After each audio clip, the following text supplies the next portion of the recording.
بسم اللہ الرحمن الرحیم۔ عزیز طلبہ، آج ہم اردو کے ابتدائی ناول نگاروں میں سے ایک شخصیت جناب رتن ناتھ سرشار کا تعارف پڑھیں گے۔ رتن ناتھ سرشار پیدائش کا سال 1846 اور وفات کا سال 1895۔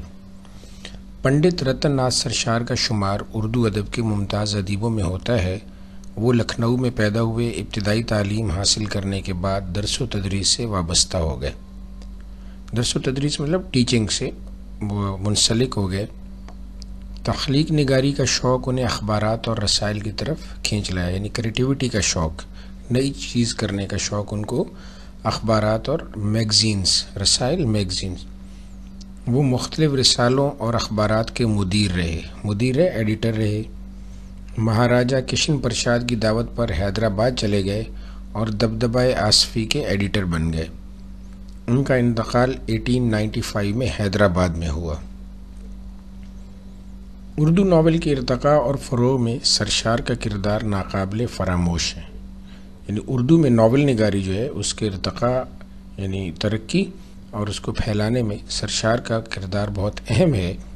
ان کی تخلیقات فسانہ آزاد، جام سرشار اور سیر کوثر نے ایسی شہرت پائی کہ بہت سے نامی گرامی مصنفین اور مصلحین قوم ناول نگاری کی طرف متوجہ ہوئے۔ ان کا ابتدائی ناول فسانہ آزاد اخبار اودھ میں قسط وار شائع ہوتا رہا۔ ان کے ناولوں میں سیر سپاٹے، ہنسی مذاق اور عجیب و غریب کمالات موجود ہیں۔ ان کا قلم رواں دواں تھا اور انداز اتنا پختہ تھا کہ محیر العقول واقعات پر بھی حقیقت کا گمان ہوتا تھا۔ محیر العقول مطلب یعنی عقل کو حیران کر دینے والے جو واقعات ہیں ان پر بھی اصلیت کا گمان ہوتا تھا کہ یہ اصل بات ہوگی۔ دراصل ان کا نظریہ تھا کہ ناول محض حظ اٹھانے اور وقت گزاری کا وسیلہ ہے، ذریعہ ہے۔ حظ اٹھانے یعنی لطف اٹھانے اور وقت گزارنے کا ایک ذریعہ ہے۔ ان کے ناولوں میں بالواسطہ مقصدیت اور اصلاح کی کوئی گنجائش نہیں تھی۔